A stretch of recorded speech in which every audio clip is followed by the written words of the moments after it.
Muito boa tarde a todos e a todas. Obrigadíssimo, deputada. É emocionante estar aqui, né? Acho que todos nós, né, que empunhamos a bandeira da economia criativa ao longo dos últimos vários anos, nos sentimos plenamente representados e emocionados com esse marco que efetivamente agora desfralda aí toda uma série de possibilidades para o nosso país. Todos nós que apostamos no poder da criatividade para mitigar desigualdades e para efetivamente desenvolver esse país com a potência que nós sabemos que temos, certamente se sentem aqui devidamente representados. Então, agradeço muitíssimo, deputada, o convite, agradeço ao amigo Domingos Leonelli, batalhador incansável pela economia criativa, também o convite pela participação e por ter me instigado a levar a questão das políticas públicas com a seriedade merecida nessas participações. Domingos Leonelli e eu nos conhecemos em 2015, quando ele foi encarregado pelo ministro Márcio França de desenvolver o primeiro plano estadual de economia criativa do Brasil, em São Paulo. Então, muitas das bandeiras que aqui foram também empunhadas pelos colegas que nos precederam, certamente estão reverberando aí no seu grande coração. Muito obrigada, Leonelli. Paulo, uma delícia estar aqui. Paulo e eu nos conhecemos há muitos carnavais, muitos, deliciosos. Então, grandes encontros e muitos amigos que aqui eu vejo na plateia, que também estão nos seguindo. Então, vou tentar ser breve nessa fala, mas, sem dúvida nenhuma, muito feliz com a oportunidade. Bom, eu aqui falo não como acadêmica, embora tenha um pé na academia, eu tenha tido um pé na academia, deixo para o nosso professor Paulo Miguez, amigo querido, e eu falo essencialmente como empreendedora e como pesquisadora de economia criativa já há 20 anos. Há 20 anos eu trabalho com economia criativa e desenvolvimento territorial. Tenho o privilégio de ter trabalhado em 34 países com essa temática e sou profundamente brasileira de corpo e de alma. Então, o que me traz aqui neste momento é a vontade de que todos nós possamos, de fato, unir nossos conhecimentos e nossos ensejos para fazer da economia criativa, como eu dizia, não apenas aquela que gera emprego, gera renda, porque, curiosamente, isso para muitos ainda é um questionamento, mas sim como aquela que consegue levar o Brasil para um outro patamar de desenvolvimento, em especial frente aos desafios e às oportunidades globais. E eu digo isso, enfim, depois discutiremos a questão do audiovisual, mas quando se observa no mundo o que ocorre com a economia criativa hoje, as discussões são como nós podemos pegar os setores criativos, que são os setores de ponta no mundo, aqueles da cultura e aqueles da tecnologia, para efetivamente combatermos algo como a mudança climática. Como um setor como o audiovisual consegue, já demonstrado no estudo do BID, da Netflix recente, mas com dados de 2015, a partir do momento em que ele consegue deixar 80% das suas despesas de pré-produção, de produção e de pós-produção em setores que não são o audiovisual, como a partir desse efeito dominó, desse efeito cascata, ele consegue efetivamente promover combate à mudança climática, pelo catering, pela escolha do figurino, pela escolha da locação, pela escolha da logística. Como nós podemos, cada um de nós, como trabalhadores da economia criativa, efetivamente fazermos deste país a potência que é no combate aos desafios globais, para além dos nossos desafios estruturais nacionais. E eu vejo a economia criativa, de fato, com esse papel. E gostaria de convidá-los a me acompanharem nessa pequena trajetória em que eu vou percorrer 4 eixos que deixo como sugestão para a frente parlamentar, como um caminho, eventualmente, a ser considerado para o desenvolvimento das próximas ações. A primeira questão que me chama aqui, e que já foi abordada, inclusive, pelos ministros, em especial pela deputada Lídice da Mata, quando trazia economia criativa à baila, é que a economia criativa não se reduz à cultura, e sem nenhum demérito isso. A economia da cultura é parte da economia criativa. Eu tenho o maior orgulho de ter escrito o primeiro livro sobre economia criativa, economia da cultura e desenvolvimento sustentável do Brasil, publicado em 2006, inclusive com o Prêmio Jabuti em Economia. A economia da cultura gera benefícios em efeito exponencial para o desenvolvimento territorial, para a geração de emprego e renda, para a autoestima das pessoas, para questões de segurança, para tudo o que a gente puder imaginar. Mas, com o compasso das tecnologias digitais, em especial a partir de meados dos anos 90, é impossível não considerar as tecnologias, em especial as tecnologias digitais, como parte de uma economia criativa, inclusive com os impactos que tem nos próprios setores culturais. Então, eu vejo muitas vezes ainda um embate como se uma fosse em demérito da outra, mas a economia da cultura e a economia do conhecimento são convergentes para a economia criativa. E eu peço que aceitem isso por enquanto, para que eu percorra aqui alguns exemplos e, quem sabe, vocês se convençam, aqueles que ainda não estiverem convencidos ao final.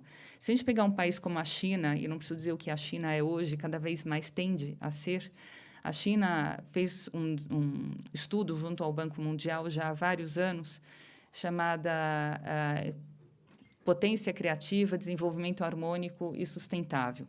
E quando esse estudo foi desenvolvido, a China se apresentou já nesse momento como uma das maiores investidoras em games, em audiovisual, a maior investidora mundial em realidade virtual e realidade aumentada, dentre outras questões.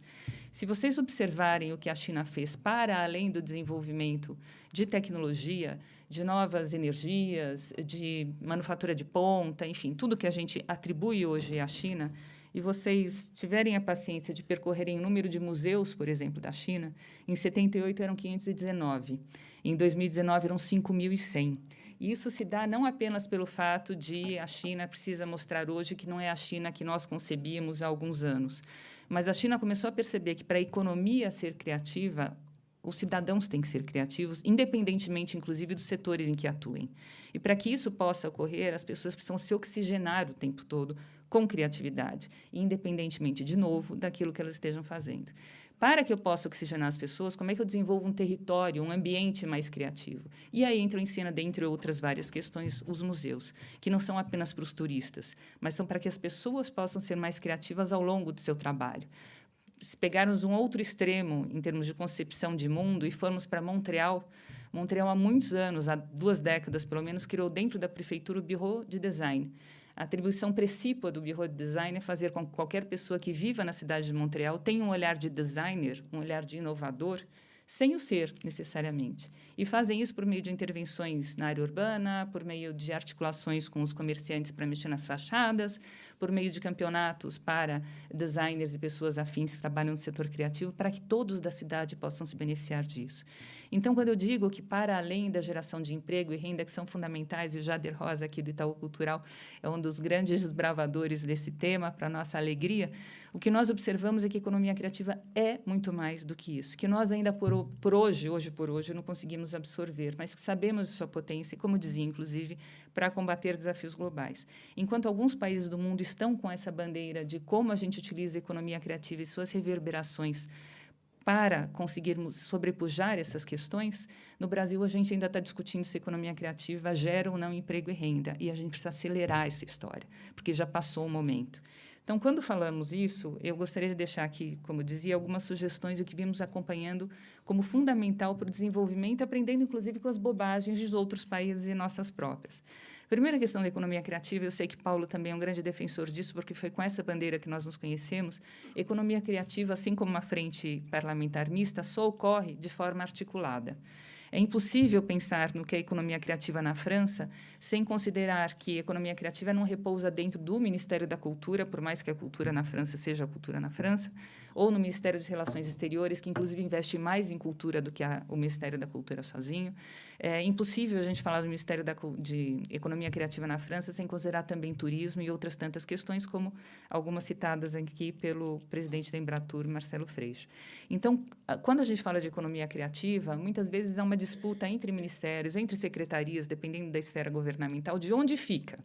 E, para mim, muito sinceramente, não importa onde fica, desde que fique em algum lugar que tenha a capacidade e capital político de dialogar com as outras pastas afins. Desde que haja um pai de todos que diga, agora vamos lá, turma, como é que a gente se alinha em cima de uma mesma agenda? Porque senão a coisa não acontece. E a gente não pode mais se permitir ficar patinando pelo que eu já comentei antes. Então, a articulação institucional é a primeira coisa na qual a gente efetivamente tem que apostar. E essa articulação se dá tanto no executivo como, claramente, no legislativo. A gente tem um projeto de lei tramitando, que é absolutamente fundamental para que consigamos consolidar nesse projeto de lei aquilo que, de fato, entendemos e queremos para a economia criativa. Uma segunda questão que me parece fundamental foi mencionada pelo ministro Márcio França, a questão do trabalho, mas eu gostaria de trazer a bordo o empreendedorismo, em especial o empreendedorismo dos jovens. E me permito aqui fazer uma anedota quase pessoal. Nós lançamos, a semana passada, um projeto muito modesto chamado Mapa da Energia Criativa, que se permitiu percorrer 17 municípios, entendendo onde estavam os empreendedores que faziam questões fora da caixa, que dialogavam com a singularidade do território e que, portanto, nós passávamos a chamar de empreendedores criativos. Localizamos mais de 100, num prazo muito curto, e esses 100 viraram, dentre outras questões, um jogo, que é o jogo do empreendedorismo criativo. Esse jogo foi pilotado de uma forma muito atrevida junto a 2 escolas públicas de Guaratinguetá, uma cidade de médio porte em São Paulo, 4ª e 8ª séries. E cada empreendedor virou uma cartinha do jogo, como se fosse um banco imobiliário com pessoas reais. Cada cidade virou uma cartinha do jogo. Quando nós chegamos nas salas, em especial as 8ª séries, dizíamos: o que vocês querem ser daqui a 2 minutos? Né? Já não é mais o momento de ser jogador de futebol, já passou a lógica de ser, enfim, modelo. Eu agora quero fazer não sei o quê. Então, as pessoas tendiam a se ver nessas escolas nas quais pilotamos o jogo como empregadas ou desempregadas. E quando elas começaram a jogar, elas foram pegando tanto fogo. Olha, que legal, tem esse cidadão que faz aquele queijo baseado não sei o quê. Olha, que interessante, ali tem aquele que faz arte urbana. E eram sempre empreendedores que viviam daquilo que faziam. Ou seja, que não tinham outras fontes de recursos, viviam efetivamente como empreendedores criativos. Ao final dessa breve e qualitativa experiência, nós perguntávamos de novo: e aí, vocês tiveram alguma ideia? Olha, eu adoro beleza, eu adoro tudo que é estético. Eu fiquei animada de repente, desenvolver um salão em que a gente possa lidar com o bem-estar das pessoas. Olha, eu curto isso aqui, e se de repente eu começar a ir para uma linha mais voltada ao digital? Foi pífio o que fizemos, mas foi o suficiente para que essa molecada conseguisse contemplar outros sonhos e outras possibilidades de desenvolvimento. E eu fico imaginando, se nós percorremos 17 cidades no estado, o que nós poderíamos fazer percorrendo 5.561, ou 3 ou 5, enfim. Mas esses nossos múltiplos Brasis têm tanto a aportar como empreendedorismo, em especial quando a gente fala com jovem, que eu acho que isso é algo que tem que estar na nossa pauta, em especial à luz do crescimento dos neném que nós vemos acompanhando no país, né? Não só no país, mas aqui também, e é o que nos interessa no momento. Uma terceira questão que me parece fulcral é como nós lidamos com os territórios. E eu digo isso porque, em especial, as pequenas cidades, via de regra, são desprovidas de acesso à discussão que aqui nós estamos tendo. A gente fala muito dos clusters criativos, dos distritos criativos, nas grandes cidades, temos mesmo que falar, mas quando nós observamos o fluxo migratório que ainda existe das pequenas cidades agora para as cidades médias, que começam a conviver com os mesmos problemas que as cidades grandes já vivenciaram, e muitas vezes saindo essas pessoas das cidades pequenas com a sensação de que ali não há nada a fazer, e nós vamos lá e colocamos um espelho mostrando o que existe de mais anímico, incrível, fabuloso, em especial no pós-pandemia, quando uma cidade como Ilhabela falou: olha, Anywhere Office pode ser aqui, venha trabalhar aqui. Quando uma Santa Rita do Sapucaí, com menos de 50 mil habitantes, ganhou 1 milhão de prêmios e se converteu no Vale do Silício, entre aspas, brasileiro. Quando nós temos uma Água de Lindóia com menos de 15 mil habitantes, que tem um estúdio de animação, contratando jovens locais e levando as nossas animações para o mundo inteiro. Com essas discussões, me parece absolutamente vital que hoje nós tenhamos as pequenas cidades criativas, potencialmente criativas, com reconhecimento de seu valor criativo, pelas suas singularidades e pelos seus jovens, numa outra pauta de discussão. Porque não dá mais para esses jovens saírem de lá achando que não tem nada para fazer lá e virem engrossar os cinturões de trabalhadores qualificados nas grandes cidades. Não dá por eles e não dá pelo Brasil. E, por fim, já para avançar demais no meu tempo, eu comentava em outro encontro da importância de nós termos uma forma diferenciada de crédito. E eu digo uma forma diferenciada de crédito por uma questão muito prosaica. Se vocês se atentarem no que foi feito na França em 92, se eu não me engano, eles criaram uma instituição chamada Instituto para o Financiamento das Indústrias Culturais e do Cinema, cuja lógica é muito mais educativa do sistema financeiro privado do que efetivamente de concessão de crédito. Porque nessa lógica do IFSIC, que depois se tornou uma experiência europeia e foi adotada efetivamente pela comunidade europeia, eu tenho uma produtora audiovisual, eu tenho um estúdio de música, eu tenho uma editora. E eu preciso de acesso a crédito. O banco tradicional A não consegue analisar o meu nível de risco e acha que, de repente, sou muito perigosa, porque, olha só, eu lido com editoras. Um livro pode dar certo, outro pode ser um fiasco. Como é que eu avalio isso? Esse banco privado A manda a minha solicitação de crédito para o IFSIC, que tem comitês específicos. Então, o comitê editorial, que tem pessoas do editorial, pessoas do sistema financeiro, pessoas com análise de risco, se reúne periodicamente e fala: olha, eles têm uma carteira de autores bacana, eles têm uma projeção interessante, eles estão trabalhando uma temática legal, pode conceder um empréstimo. E se por acaso não der certo, eu e SIC cubro até 80% do seu prejuízo banco privado. O banco respira, porque se tem alguém disposto a compartilhar o meu risco, aquele empréstimo deixa de ser tão arriscado. E o que eles fazem? Eles, desde 92, vêm mostrando que, na verdade, a cada ano, o fundo que é constituído por uma parcela que eles cobram para análise disso vem crescendo. E com essa base estatística, eles demonstram que os setores criativos não são nem mais nem menos arriscados que os setores da economia de forma tradicional.